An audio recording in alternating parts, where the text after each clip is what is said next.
Once upon a time, a city girl named Felicity and a city boy named Peter bought an abandoned 1830s farmhouse. Today is our third Saturday waking up in the house. It is March 23rd, and you guys, I have finally had it with a stack of boxes that are piled up in our sitting room. They're piled so high that you can't see the setting sun come through the western window. So, Peter's out of town this weekend, and I decided that today is the day that I'm going to set up at least the shelving downstairs so that when we are ready to move the boxes, we will be able to do so. Now, before I dive into the footage from today's video, we need to do a brief time warp back to a few days ago where I'm unloading some of the materials from the car that you're going to see today. So, time warp back to a few days prior.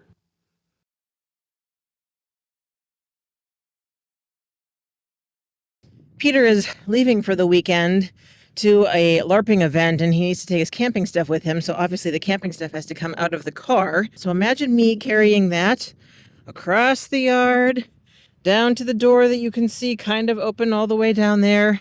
And then I'm going to be doing the same thing with the cinder blocks. Well, that was exciting. I just carried the first concrete block in, and I stepped on our new threshold, and it bent over like that. So then I picked it up. These are the nails. Those are, I don't even know what kind of nails they are, but they look ridiculously small to hold something that substantive in place, especially if you're walking on it with human weight carrying heavy things. So the threshold will have to be redone. Add it to the list of things. So I've been cleaning up bits and pieces every time I go back to the car, and I have found these little bits of what I think was a green, like granite or marble countertop. I'm gonna have to go back and review the early footage and see if I can figure out what this is. But this is a big enough piece and a beautiful piece. I think I'm gonna save this. Last one, and my goodness, is the back of the car dirty. I don't know if that's from the pallet or from the cinder blocks, but oh boy, I'm going to shake that out because I would rather Peter not pack his stuff on top of a dirty car.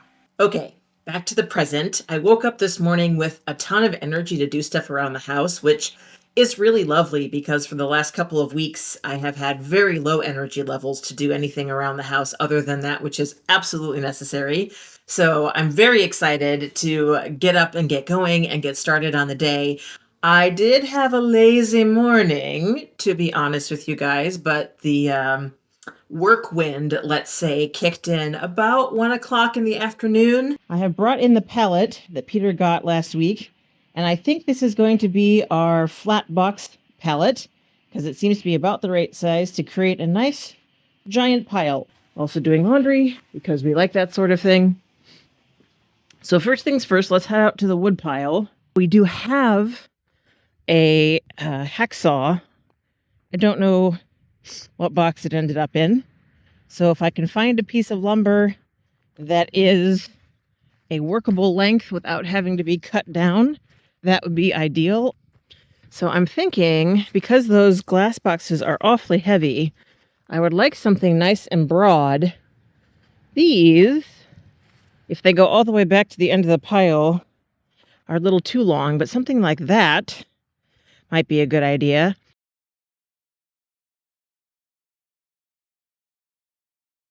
I haven't been up towards this end of the stream in all of my perusals.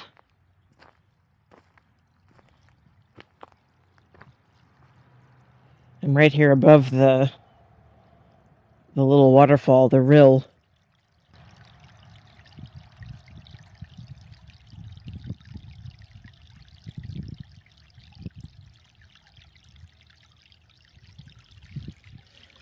All right, back to measuring.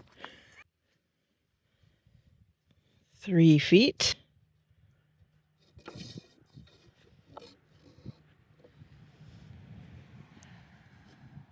6 feet. 9 feet. It's not a 12-foot board. It might be a 10-foot board. Okay, I've got 2 of them. I think they're 10 and a half, which seems a weird length to me. So in one of those, the universe provides, I just found this as I was rearranging some of the stuff that's stored downstairs, and I thought, what am I going to use that for? Is there a head for it somewhere? Well, here's what we're going to use it for. For starters, and if there is a handle on it, I may use it to brush out the basement because it is dirty. Oh, look at all the dust coming off this, you guys. The boards are swept, and I've come inside now to see where I might put them.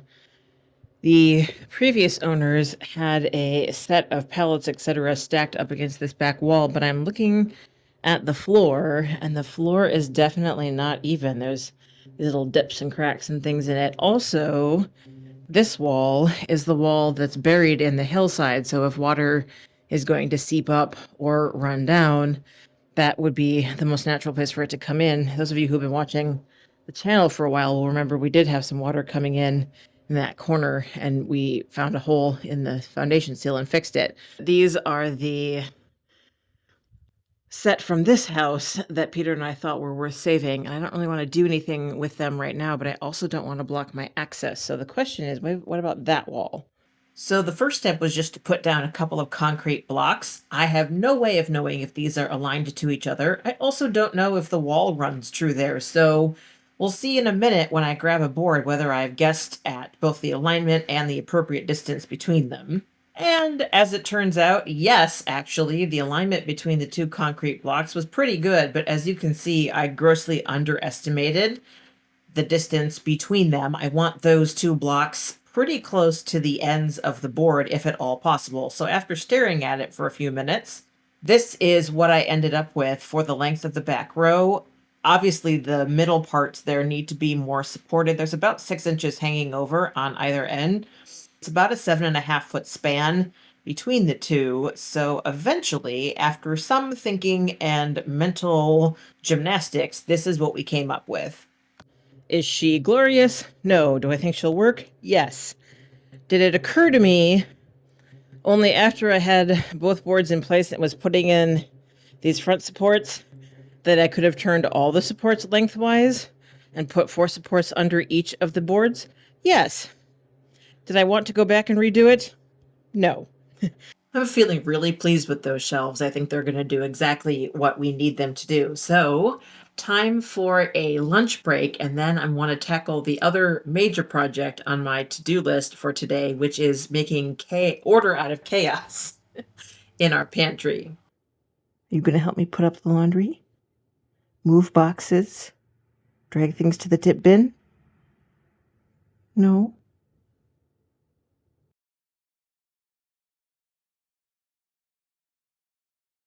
So this is the pile of boxes, which has expanded over here as well. Pile has gotten quite unmanageable. Not only does it spill out sort of into the doorway there, but it's also spilled out here into the main sitting room.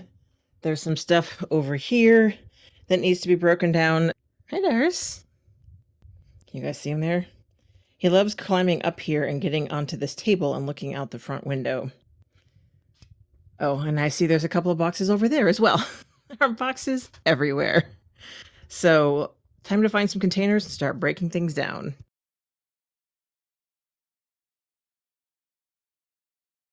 So I've taken apart all the boxes. These are the 2 special boxes that hold plates and cups, and I'm not sure what to do with those yet. For now, I'm keeping them.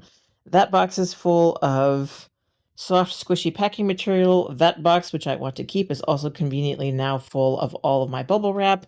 This box is full of all of the loose paper. This box is full of grocery paper bags. And then this box I want to keep and haven't found something to put in it yet, but I'm sure I will.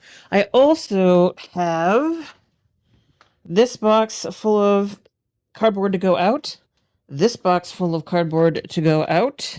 This is the cardboard to keep box, small little boxes that may be helpful in the future. And then this box also is full of recyclable things that need to go out. I really wish they had dropped off the recycle bin on Friday as they were supposed to, because then I could just take all of this out and get it out of the house. And here is the quite modest stack of cardboard that is being reserved for garden purposes. I actually expected there to be more than this, but then it occurred to me that we haven't unpacked most of the bigger boxes, and most of the smaller ones I didn't feel were worth saving given the size of our lawn. So there's maybe only a dozen boxes here. That's a fairly modest collection thus far.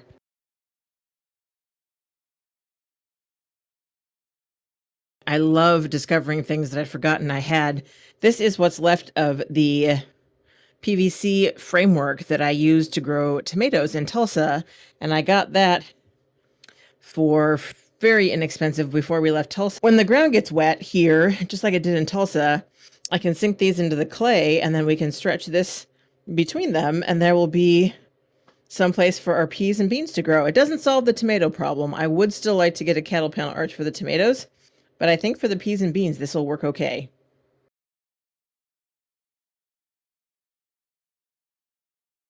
What I want to do now is head to the brick pile over there in the distance. I haven't been back here in a number of months. Figured I better do this before we lose the light completely. Huh. There's a piece of red cloth. That's where the stream comes out underneath the road.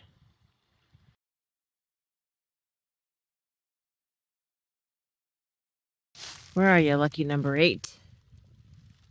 Maybe this one? Yeah, lucky number 8. Okay.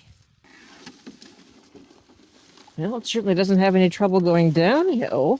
By the way, this is where our French drain comes out. So up there you can see a little gravel arch on the house side of the mailbox.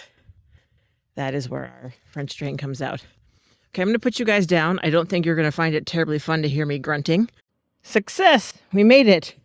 And even though long term I don't want this dip there, I gotta say the dip is really effective for parking the garden cart. Ta-ta-ta-ta-ta! 16 bricks. That actually didn't take very long at all.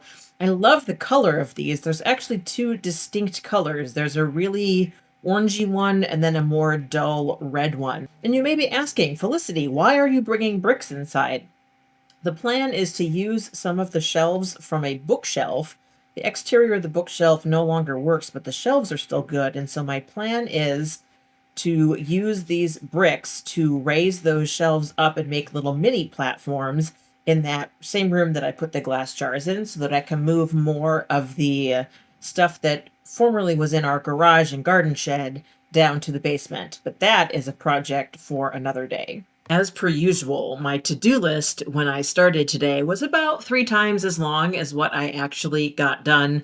I was hoping to move some of the boxes down to the platforms that I had just built and also move a couple of other pieces of furniture around, but I was out of gas. So that felt like a really good place to stop. So thank you, as always, for watching. I really appreciate all of you and the suggestions and encouragement you have been giving in the comments, and I will see you soon in my next video.